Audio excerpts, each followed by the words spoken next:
Pozdravujeme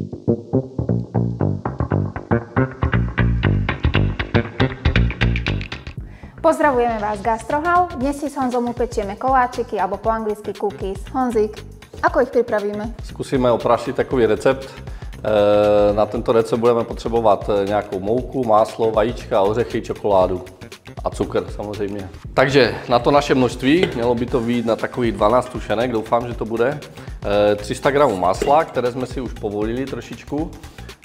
Můžete ho povolit, takže bude buď tekuté, nebo jenom ho necháte venku, ale ideálně takhle, když to chcete míchat v robotu.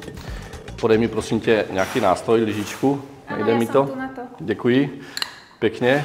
A Evi, jestli tě poprosím, tak vajíčka budeme potřebovat 2 celé vejce a 1 jenom žloutek.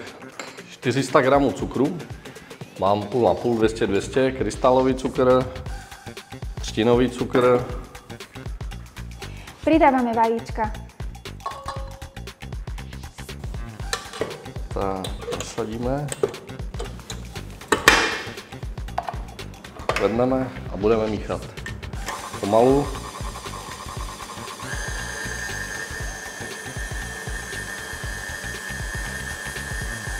Zatímco se nám vyšláhalo máslo s cukrem, tak si nasekáme tady trošičku vlašských ořechů.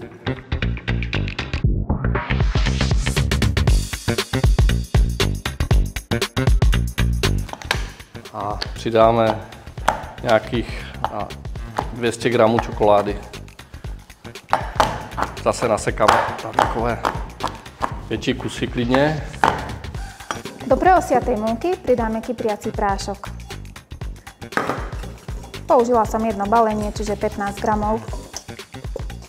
Takže pridáme múku. Je to zhruba 500 g.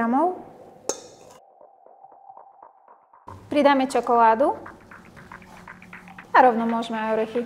Ten, kto orechy nemá rád, tak si pridá viac čokolády napríklad. Prečo sme si vybrali tento recept? Vybrali jsme ho, protože je jednoduchý. Viděli jste, že jsme tam nasypali pár ingrediencí, 5 zhruba, a necháme ho, uvidíte, zatuhnout trošičku to těsto. Peče se taky jednoduše, nedá se na tom nic moc pokazit. Ak máte nejaký overený recept na koláčiky, na cookies, určite nám to pridajte do komentára, zvedaví sme. Nezabudnite aj fotky. Dobře to vypadá. Dobře to bude chutiť. Vyndáme metličku a můžeme lehce ještě promíchnout. Jo? Vidíte tu konzistenci toho těsta? V každém případě dát to do lednice minimálně na 30 minut.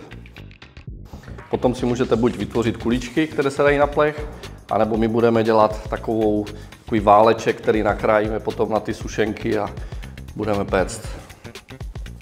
My si teda budeme tvořit takový váleček na ty cookiesky. Takový malý trik, namočíme si stůl, ať se nám pěkně folie přilepí. Těsto si tady navrstvíme do takové řádky.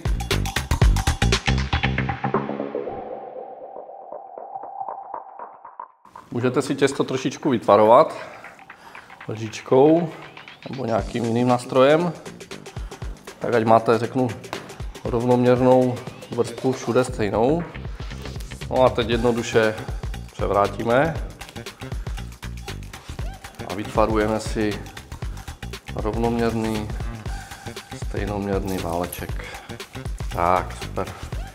No a teď těsto zatočíme ještě jednou jako takový bombonek, super. Takhle připravené těsto si dáme zachladit cirka 30-40 minut. Když ho tam necháte díl, vůbec nic se nestane v lednici. No a potom budeme krájet na sušenky. Předehřejeme si konvektomat na 170 stupňů. Nějakých 8 minut bude stačit. Start. A jdeme si připravit naše cookies.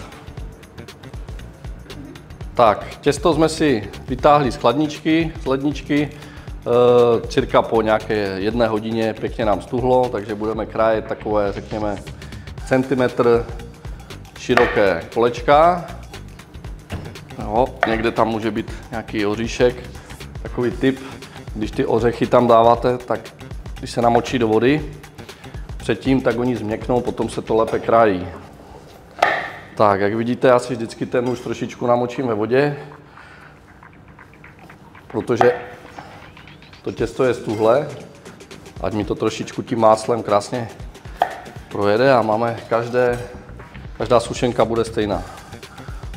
Podľa toho, aké si želáte veľké tie koláčiky, tak si urobíte hrubý valček. Ak sa vám to trošku rozpadáva, tak si to môžete ešte poupravovať na plechu. Tak, konvektomat máme předehřátý, můžeme vložit. Máme takhle 2 plechy.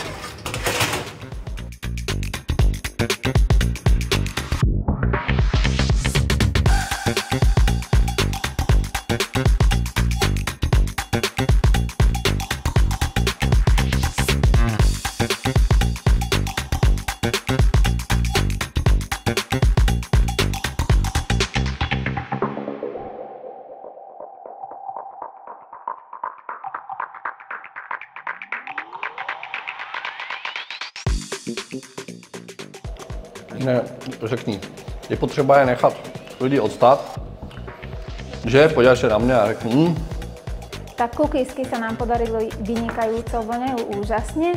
Potom ako ich vyberiete, tak počkajte ešte nejakých 50 minút však. bohužka. Dobrú chuť vám prajeme.